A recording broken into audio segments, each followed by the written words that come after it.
তুমি কি ভাবছো তোমার দেওয়া চিঠি পরে আপু আমাকে চড় মারবে আর তুমি এখান থেকে মজা নেবে? কিন্তু সেটা হয়নি।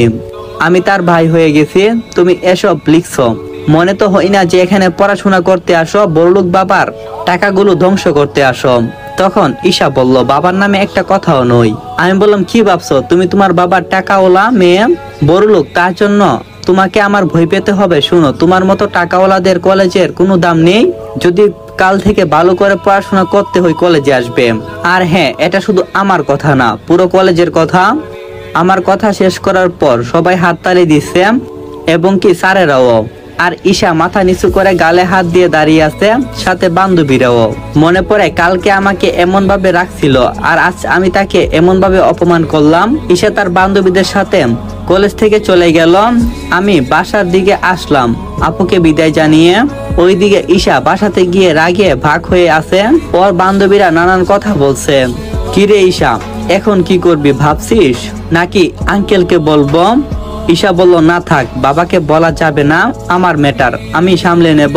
তাহলে কি করবি এখন? সেটা কাল থেকেই দেখতে পারবি আমি কি করি। কালকে ওই সাইমনের বাচ্চাকে দেখে নেব।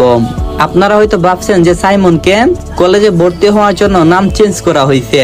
এদিকে আমার তো কেউ কোনো খবর নেই না বাসাতে। আর হ্যাঁ, আপনাদেরকে বলি, সবাই আমাকে তেমন দেখতে পারে না। আর কেন দেখতে পারে না সেটা হলো হিয়া। মানে হিয়া আমার সাথে যেই কাজটা করছে তা আমি কখনো কল্পনা করতে পারিনি। এখন ভাইয়াও আমাকে অনেকটাই অবিশ্বাস করে। গত মাসে যখন বাবিদের এক ভাইয়ের বিয়েতে গেছিলাম, সেখানে বাবির ছোট বোন মানে হিয়া আমাকে প্রপোজ করে, কিন্তু আমি রাজি হই নাই।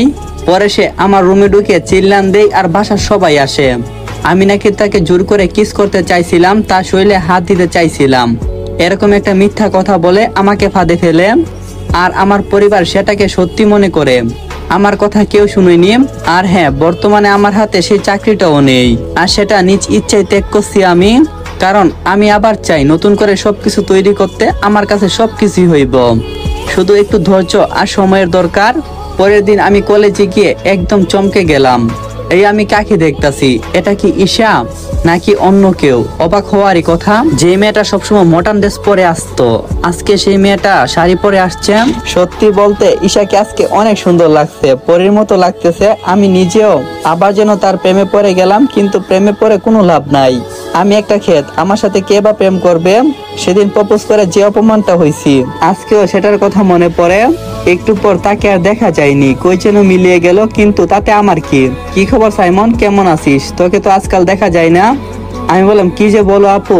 আপু বলল, চল ওইদিকে গিয়ে বসি। আপুর সাথে ক্যাম্পাসের এক সাইডে গিয়ে বসলাম। আপু আর আমি আড্ডা দিচ্ছি, তখনই তাকিয়ে দেখি যে ঈশা, কিন্তু ওইদিকে লক্ষ্য করা যাবে না। আপু আমার পরিচয়টা জানতে চাইলো। আচ্ছা, তুই তো তোর পরিচয়টা আমাকে দিসনি। আমি বললাম, কি পরিচয় দেবে বলো? আমি যে একটা ক্ষেত। তখন আপু বলল, শুন, আমি তোর আপু, মিথ্যা বলবি না। তখন আমি বললাম, আমি এই শহরের ব্যবসায়িক আজিজুর রহমানের ছেলে। আপু বলল, খুব ভালো কথা, এত বড় একজন ব্যবসায়ীর ছেলে হয়ে তুই এমন ভাবে ক্ষেত হয়ে চলিস কেন? আমি বললাম, সে অনেক কথা আপু, পরে বলবো।